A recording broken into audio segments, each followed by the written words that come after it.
Dios le bendiga, hermano, nuevamente. Continuamos en el libro de Juan, capítulo 10. Esta vez vamos a estar en los versículos 22 al 30.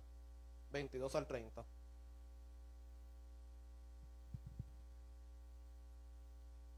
Cuando lo tengan, pueden decir amén. Se puede estar de pie, ¿verdad? Para leerlo juntos. Juan, capítulo 10, versículos 22 al 30.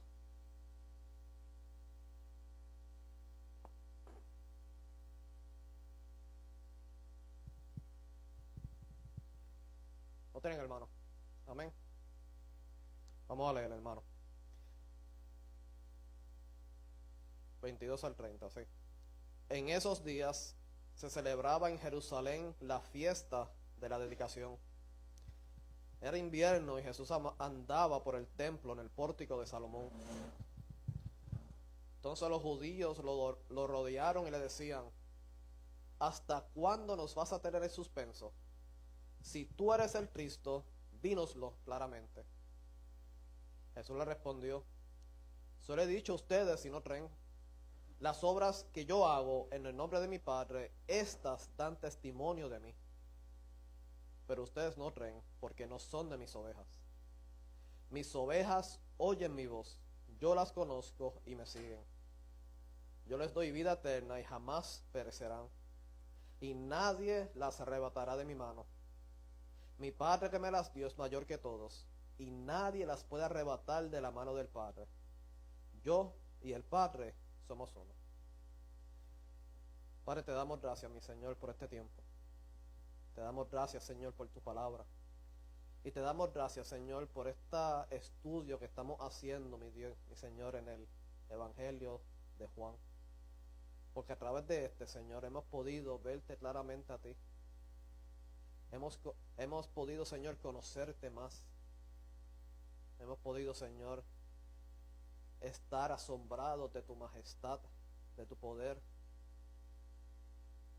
y de lo que tú has hecho, Señor, por nosotros en esa cruz del Calvario, Padre Santo. Señor, te pido que a través, Señor, de estos pasajes pueda hablarme a mí y puedas hablarle, Señor, a tu pueblo que está aquí ahora. Que podamos ver, Señor, la grandeza de quien tú eres. Podamos conocer verdaderamente, mi Señor, que en ti estamos seguros, porque tú eres el buen pastor. Y por aquellos, Señor, que no te conocen, te pido que tú abras, Señor, sus ojos para que puedan ver claramente, Señor, el sacrificio de Cristo en la cruz del Calvario, que Él es el buen pastor. Te doy gracias, mi Señor, por este tiempo, y te pido, Padre Santo, que seas tú hablando a tu pueblo, que seas tú usándome, Señor, como un vaso en tus manos, porque eso es lo que soy, Señor, un vaso solamente. Soy un mensajero, Señor, exponiendo tu palabra. Habla a tu pueblo, Señor. Úsame para hablarle a tu pueblo, mi Señor. Gracias te doy, Padre, en el nombre de Jesús. Amén.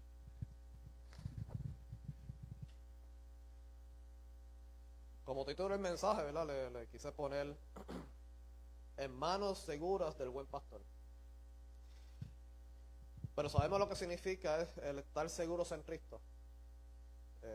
Hemos pensado en eso, el estar seguro en Cristo. Nuestra vida cristiana es una de mucha alta y baja, eso lo sabemos. Y si lleva muchos años en la vida cristiana, sabe que es de alta y baja. Pero tenemos la confianza de que seguimos caminando, no porque nosotros tengamos alguna fuerza en nosotros, no porque seamos poderosos, no porque hay algo en nosotros que nos permite caminar, sino porque nuestro Padre Celestial nos asegura, nos guarda. Así como un niño está seguro en los brazos de su padre, así estamos seguros nosotros en los brazos de nuestro Padre Celestial. Y esto me recuerda, ¿verdad?, una historia que está en el libro de Hechos, de un joven que se paró frente a un grupo de judíos para proclamar las verdades de Jesucristo. Este hombre le dio una cátedra a estos conocidos, ¿verdad?, estos religiosos, aquellos que conocían la palabra, le dio una cátedra desde Moisés y los profetas. Y estaban perplejos, estaban turbados, dice la palabra, por las cosas que estaba diciendo.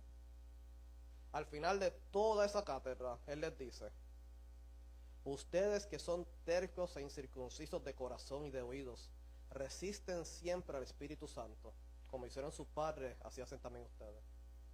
Y cuando les dijo esto, se sintieron profundamente ofendidos.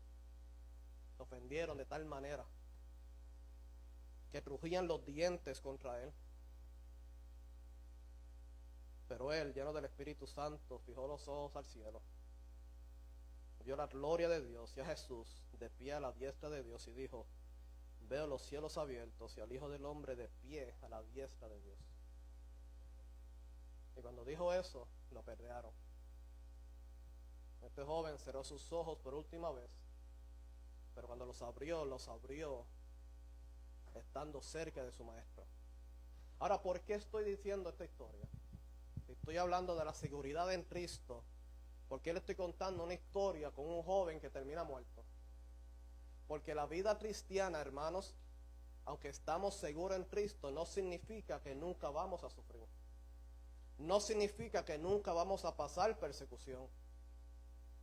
No significa que todos los sufrimientos de este mundo no nos va a ocurrir. Lo que significa es que en Él estamos seguros.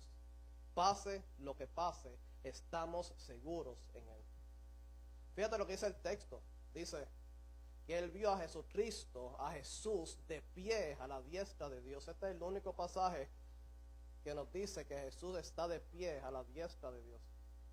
El otro pasaje dice que está sentado a la diestra de Dios. En este está de pie. ¿Por qué?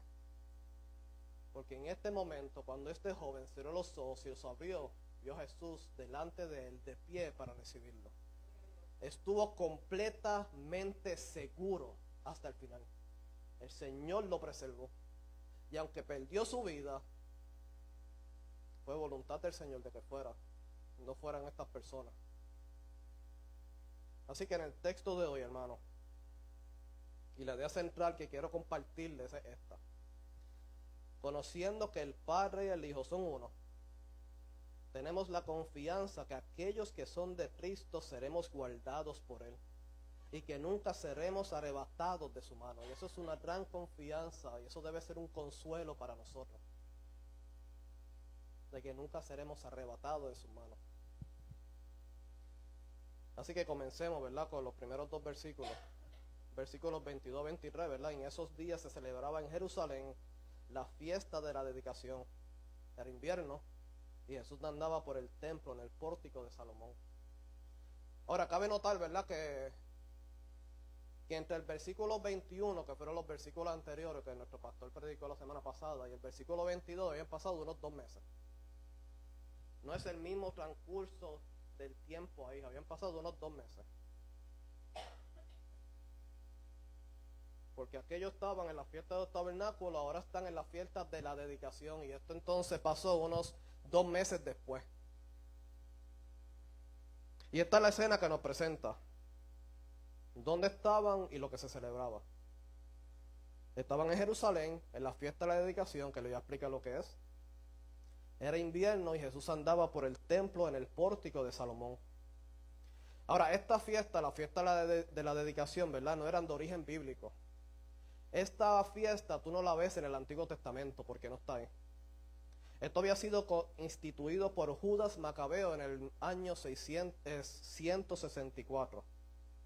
Esta es una fiesta que se estableció entre medio del Antiguo Testamento y el Nuevo Testamento en ese tiempo, ¿verdad? Es una fiesta intertestamentaria. Y la fiesta de la dedicación, ¿verdad?, también conocida como el Hanukkah, que yo imagino que lo han escuchado. El Hanukkah, lo que los judíos celebran aún en este tiempo, que es la palabra Hanukkah en hebreo, ¿verdad? Es una festividad judía que conmemora la rededicación del segundo templo de Jerusalén durante el siglo II. Y en este evento es celebrado por los judíos como un milagro en que, a pesar de tener una pequeña cantidad de aceite para encender la menora es el candelabro del templo, lo que usan los judíos para celebrar el Hanukkah, ese candelabro. La luz permaneció encendida durante 8 días, suficiente para que pudieran preparar más aceite. Cuando ellos tomaron de nuevo el templo, solamente encontraron aceite para un día. Pero para preparar el aceite conllevaba 8 días. Y notaron que el aceite no se apagó después de un día. Y les duró suficiente tiempo, 8 días, para entonces tener más aceite para seguir alumbrando. ¿Verdad? También se celebraba que el templo que había sido contaminado por Antíoco Epífanes. Epífanes significa el Supremo. Él mismo se puso ese nombre. Él se puso Antíoco el Supremo. Pero algunas personas le cambiaron la letra y le decían Antíoco el Loco. Él era el rey de Siria y fue purificado y dedicado nuevamente al servicio de Jehová, porque este hombre cogió cerdo y lo que hizo fue sacrificar cerdos en el templo. Y usted sabe que para los judíos el cerdo era una contaminación total del templo. Y esto fue lo que hizo este hombre. Y desde entonces, hermanos, los judíos comenzaron a celebrar esta fiesta y aún lo siguen haciendo hasta el día de hoy. Y esta fiesta se celebra realmente en el mes de diciembre. Y el apóstol Juan nos dice que en esas fechas en Jerusalén era invierno. Lo que quizás iba para explicar el hecho de que Jesús andaba en el templo por el pórtico de Salomón. Este lugar era lo único que quedó del templo. Era un lugar grande y estaba cubierto. Y los judíos lo usaban por el frío y el viento que hacía en ese tiempo. Y hasta lluvia que sucedía en ese tiempo. Y el lugar también lo usaban los maestros judíos para tener debates religiosos. Y Jesús está caminando por este lugar. Y fíjate, ¿verdad? Que Juan menciona el invierno y esto se puede convertir en una pequeña metáfora de la realidad espiritual de ese tiempo.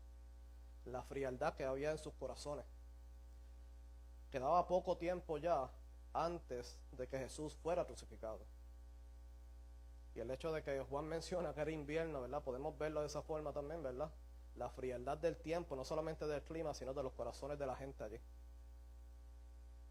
Pero fue mientras que Jesús estaba caminando por esa zona, cuando de repente un grupo de judíos le rodearon para hacerle una pregunta. ¿Qué le dijeron, hermano? ¿Hasta cuándo nos vas a tener en suspenso? ¿Hasta cuándo? Si tú eres el Cristo, dínoslo claramente. En la Reina Valera dice, ¿hasta cuándo nos turbarás el alma? Si tú eres el Cristo, dínoslo abiertamente. Ese era el punto, decirlo abiertamente. Así que le hacen una pregunta cargada de falsedad. Ellos no estaban interesados en la respuesta. Ellos no estaban interesados en lo que Jesús le iba a decir. Esta era una pregunta cargada de falsedad. Pero una pregunta importante, ¿verdad? Le podemos dar eso a ellos. Hicieron una buena pregunta. Pero ellos no querían saber la respuesta.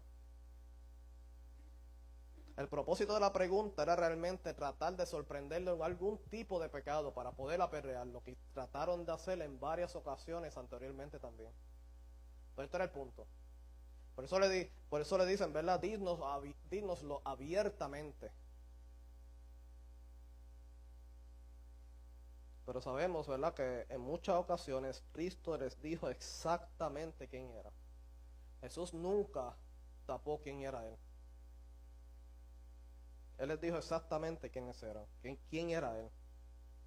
Ellos vieron los milagros, pudieron presenciar sus obras, y vimos una en el capítulo 9, de un ciego de nacimiento que recibió la vista, y ellos presenciaron esto. Pero no creyeron. Jesús les dio testimonio de quién era, pero estaban espiritualmente ciegos a la verdad encarnada que estaba al frente de ellos. Testimonio tras testimonio tras testimonio, nuestro Señor Jesús le dio a estas personas para que creyeran, pero ellos no quisieron creer. ¿No sucede hoy en día también esto? Muchas veces nosotros salimos a evangelizar y a predicar el evangelio y tratamos de persuadir a la persona para que entienda y escuche y crea, pero la persona realmente no quiere creer. Por eso Jesús les dijo, ¿verdad? En el capítulo 9 a esta gente, en el capítulo 9 de este libro, en el versículo 41, les dijo, si ustedes fueran ciegos no tendrían pecado. Pero ahora porque dicen vemos, su pecado permanece. Estaban ciegos espiritualmente, no querían ver, no querían creer. Jesús sí les dijo quién era. ¿Por qué? Porque ya habían intentado matarlo 3 veces, ¿verdad? Como dijo antes. Antes que Abraham naciera, yo soy. ¿No les dijo eso? Antes que Abraham naciera, yo soy. Ellos sabían exactamente lo que él dijo ahí. Y tomaron piedras para arrojárselas, para acabar con su vida, porque sabían exactamente lo que él quiso decir. Yo soy Dios. Yo soy Dios encarnado. El Padre y yo somos uno. Pero de nuevo, todo era una farsa para extraer una declaración blasfema con la que pudieran ejercer su violencia. Entonces le preguntan, ¿hasta cuándo nos vas a tener en suspenso? Esto rebosa de sarcasmo, ¿verdad? ¿Hasta cuándo nos vas a torturar el alma? Dinos que tú eres el Cristo. Esto es sarcasmo. Si eres el Mesías, dínoslo claramente. Y por cierto, lleva 2 meses ausente. La historia no continuó del versículo 21 al 22, todo corrido. Pasaron 2 meses, como les mencioné. Y desde la fiesta anterior hasta ahora, hemos pasado tal vez desde septiembre, octubre, a noviembre, diciembre. Y basta con que él aparezca para que su odio se active nuevamente. Pasaron 2 meses sin verlo. Y tan pronto aparece, su odio se activó. Lo vieron y no pudieron hacer otra cosa que ir donde él para injuriarlo y decirle, dínoslo, tú eres el Mesías. Es como si estuvieran aferrados al odio que tenían contra Jesús. Y con tan solo verlo desencadenó una confrontación, porque esto es una confrontación que le hicieron. Jesús está caminando por el pórtico de Salomón, ellos fueron los que fueron a él y le preguntaron, ¿hasta cuándo los va a torturar? Dinos quién eres. Cuán profundo es su odio que después de 2 meses su deseo de matarlo se activa por completo con solo verlo. Él había afirmado ser Dios, ser el Hijo de Dios una y otra vez. Y lo hemos leído, lo hemos estudiado, hermano.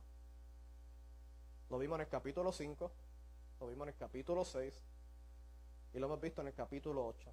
Él era constante en eso. Él les dijo quién era. Nunca dejó de decirle quién era.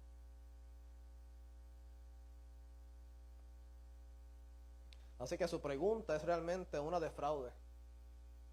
No hay integridad en la pregunta que hicieron, aunque fue una buena pregunta, no hay integridad en lo que dijeron. Sin embargo, el Señor no les contestó como yo esperaba, sino que le invitó a la reflexión y a que examinasen sus obras, para que así pudieran sacar una conclusión correcta. Pero en ellos no había un genuino deseo de conocer la verdad, sino que solo les movió el odio y sus deseos de acabar con Jesús como fuera. Y en realidad estos líderes religiosos realmente eran falsos pastores. Y esto fue lo que vimos la semana pasada, ¿verdad? Está el buen pastor, el verdadero pastor, y hasta aquellas personas que solamente están por el dinero. Y esto es lo que eran ellos. Ellos eran falsos pastores que vieron peligrar su posición cuando apareció el verdadero pastor de las ovejas. Y de ningún modo estaban dispuestos a creer en él, a pesar de todas las evidencias que les pudieran dar. Entonces aquí la primera escena aquí es la confrontación, y esa confrontación está marcada por una investigación. Luego sigue la afirmación de Jesús, y ese es el punto, ¿verdad? Que ellos no creen. Ellos no creen. ¿Y por qué la gente no cree? No es porque no haya evidencia. es porque odian la luz. Eso es lo que nos dice la Biblia. Odian la luz. Porque la luz expone su pecado. ¿Y por qué la gente está enojada con los cristianos? ¿Por qué la gente se enoja con nosotros tanto? ¿Por qué persiguen a los cristianos? Por la misma razón que persiguieron a Jesús. Por la misma razón. Jesús dice esto en Juan 7:7. El mundo no puede odiarlos a ustedes, pero a mí me odia a mí, porque yo doy testimonio de él que sus acciones son malas. Y las acciones de estos judíos eran puramente malas.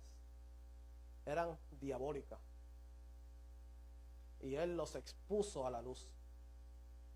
Y ellos odiaban esto, como sucede hoy en día.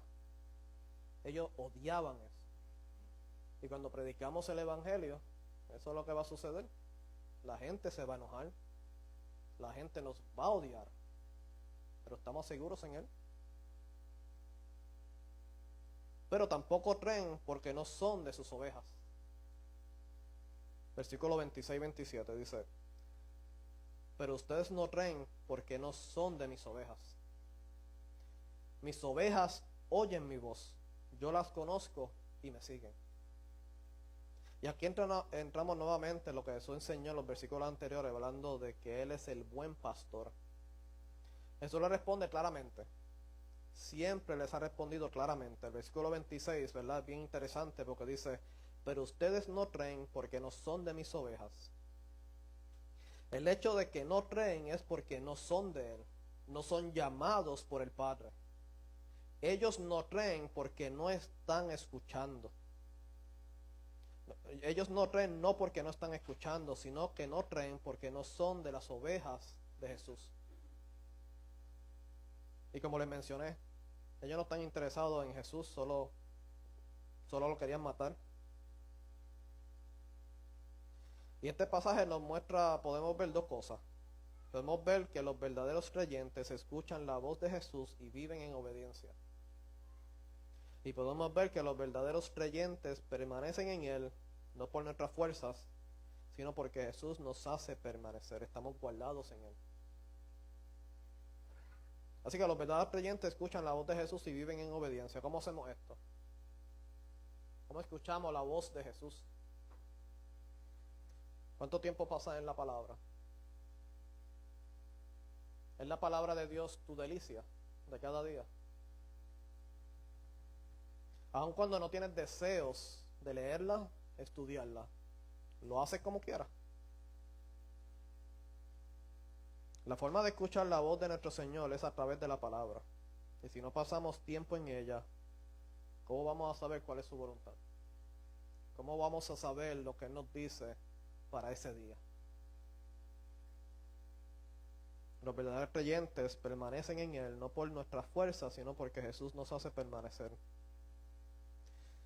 Esto no es por algo en nosotros, no es por nuestras fuerzas, créeme que no es por nuestras fuerzas. Estoy aquí por la misericordia del Señor, no por mi fuerza.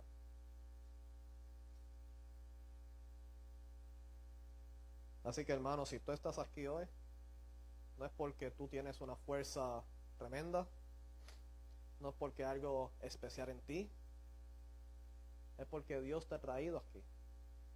Es porque Dios te mantiene aquí.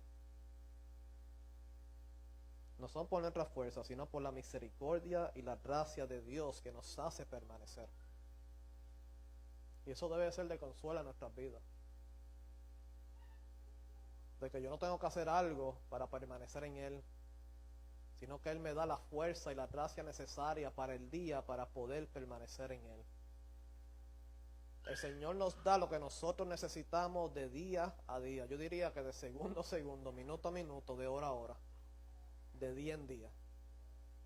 Y nos hace permanecer en Él porque Él es bueno, porque Él es bondadoso, porque Él es misericordioso y porque está lleno de gracia.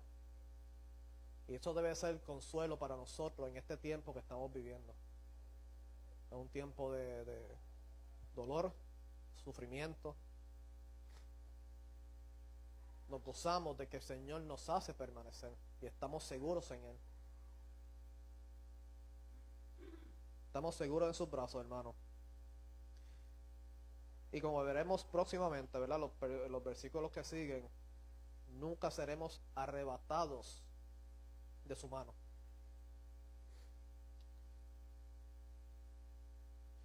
En los versículos 28 al 30 dice: yo les doy vida eterna y jamás perecerán, y nadie las arrebatará de mi mano.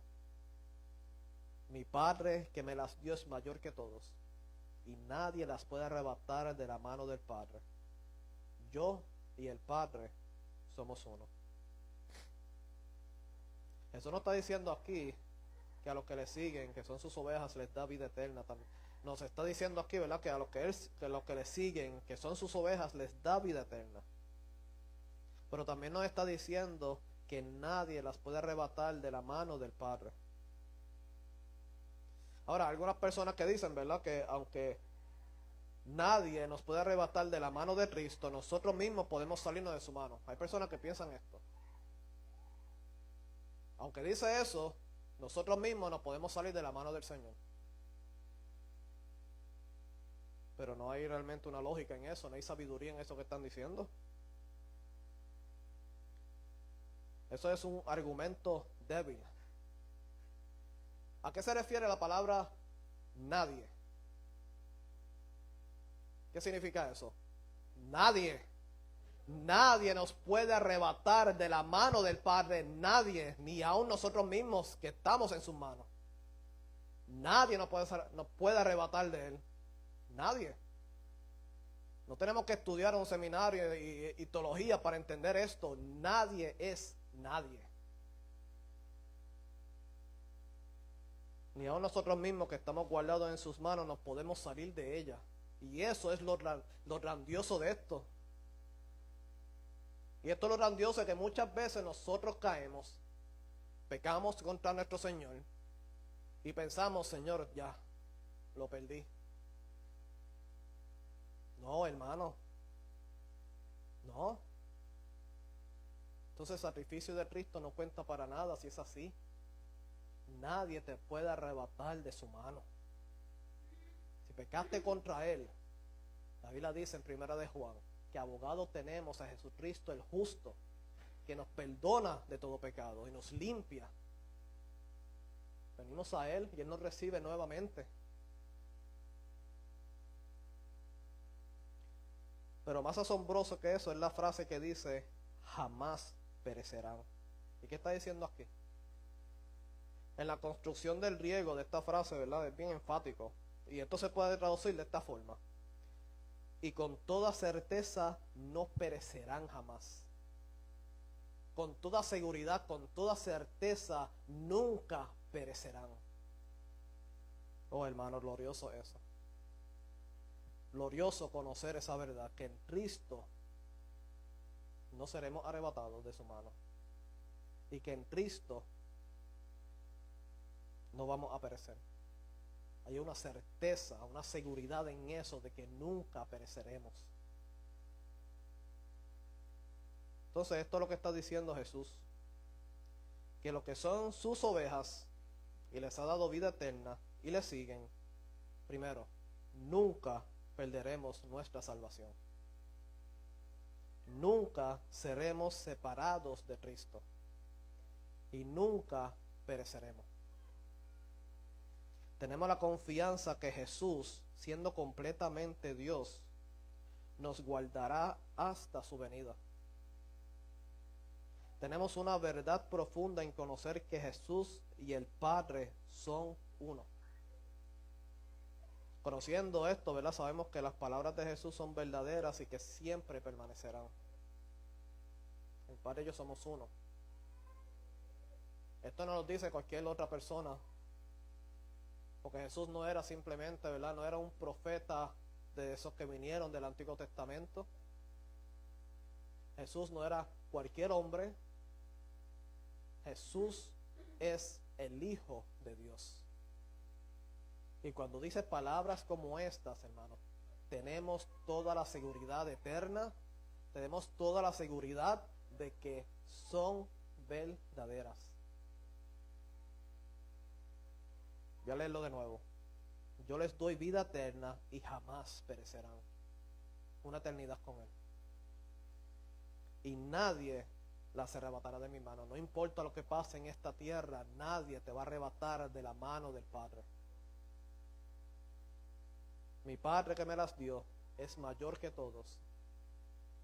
Dios eterno, soberano, creador de los cielos y la tierra. Él es mayor que todo porque es el único Dios que existe, el único Dios verdadero. Y nadie las puede arrebatar de la mano del Padre. No importa lo que Satanás quiera hacer, no importa cuán acusación Satanás nos va a hacer delante del Padre, nadie te va a arrebatar de su mano. Nadie. Ni aun tú mismo. Ni aun nosotros mismos nos vamos a arrebatar de su mano. Si estamos en Él, estamos seguros en Él. Yo y el Padre somos uno. ¿Le contestó la pregunta? Se la contestó de nuevo, como siempre ha hecho. Yo y el Padre somos uno. Se los dijo claramente para que no hubiera ninguna confusión en ello. Yo y el Padre somos uno. Y tenemos la confianza, ¿verdad? De que el Señor nos ama con un amor eterno. Y el Señor hizo una consoladora afirmación, ¿verdad?, sobre la seguridad eterna de todas sus ovejas. Mis ovejas oyen mi voz y yo las conozco y me siguen y yo les doy vida eterna y no perecerán jamás. Jesús te está diciendo, ¿verdad?, que no te va a soltar. Jesús nos dice que no nos va a soltar. Sea cual sea el sufrimiento que veas, cualquier tribulación que toques, cualquier mal que sufras, Jesús estará ahí. Hasta el fin. Nunca se separará de nosotros. Él nos sostendrá y nos ayudará a superar todo lo que pueda venir a nuestras vidas. Y yo he podido experimentar eso de un poco más de cerca en los pasados meses, que el Señor me ha hecho superar muchos sufrimientos que uno puede ocurrir. Y lo puedo ver un poco más claramente ahora. Y puedo darle gracias a Él porque estoy aquí. No por mi fuerza, créeme que no es por mi fuerza. Y los hermanos aquí que me conocen bien saben eso, que no es por mi fuerza. Pero más que eso, hermano, viviremos una eternidad con nuestro Señor y Salvador Jesucristo. Y eso es lo que anhelamos. Anhelamos estar con Él una eternidad delante de su presencia, adorando su nombre, diciendo como los ángeles decían, ¿verdad? Dicen, Santo, Santo, Santo, Dios Todopoderoso, Santo, Santo, Santo. Y podemos estar una eternidad repitiendo esas palabras y no nos vamos a cansar, porque Él es Santo, Santo, Santo. Pero hay unas malas noticias. Hay unas malas noticias. Para aquel que no está en Cristo, hay unas malas noticias. Y esto es algo que también tengo que compartir contigo.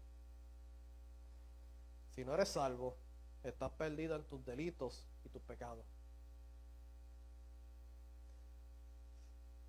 Si no eres salvo, estás completamente separado de Cristo. Completamente.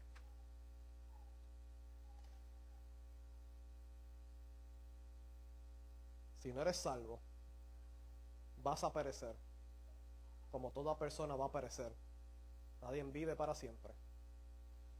Pero cuando perezcas, vas a estar delante de Dios en el gran trono blanco. Le tienes que dar cuenta a Dios de tus actos. Y eso los debe aterrar. Pero hermano, hay una buena noticia junto con las malas. Y es que en Jesús hay salvación. Hoy es el día de salvación para ti. Si me estás escuchando, hoy es el día de salvación para ti. porque en Cristo hay salvación. Un día tu vida acabará, terminará. Y tu oportunidad se va a acabar cuando eso suceda. Hoy es el día de salvación. Miren a Él. Miren solamente a Cristo. Y encuentren la salvación en Él, porque Él es el único que nos puede salvar de la ira que vendrá. Ven a Cristo. Mira al único que puede salvarte. Y cuando hagas eso, corre a Él. Corre a la cruz de Cristo. Porque en esa cruz, Él dio su vida, derramó su sangre, cogió tu pecado sobre Él. Y si vienes a Él, Él pone tu justicia sobre ti. El gran intercambio. Cuando nosotros no merecíamos tal sacrificio, Él dio su vida por nosotros. Esa es la muestra más grande de amor que Dios nos ha mostrado. Que Él dio su vida por nosotros. Vamos a orar, hermano. Padre, te damos gracias, mi Señor, porque la cruz del Calvario, Padre Santo, tú diste tu vida. En esa cruz, mi Señor, tú derramaste tu sangre. En esa cruz, Padre Santo, tú cargaste mi pecado sobre ti. Gracias, Señor, por la cruz. Pero al tercer día, Señor, tú resucitaste. Tú venciste la muerte. Y porque resucitaste y venciste la muerte, mi Señor, ahora yo puedo también resucitar y estar una eternidad contigo, Padre Santo. Señor, que podamos entender estas verdades de la cruz de Cristo. Que podamos entender claramente lo que sucedió en esa cruz. Que podamos ver lo que conllevó realmente el sacrificio de Jesús en la cruz, mi Señor. Y lo que eso es para nosotros.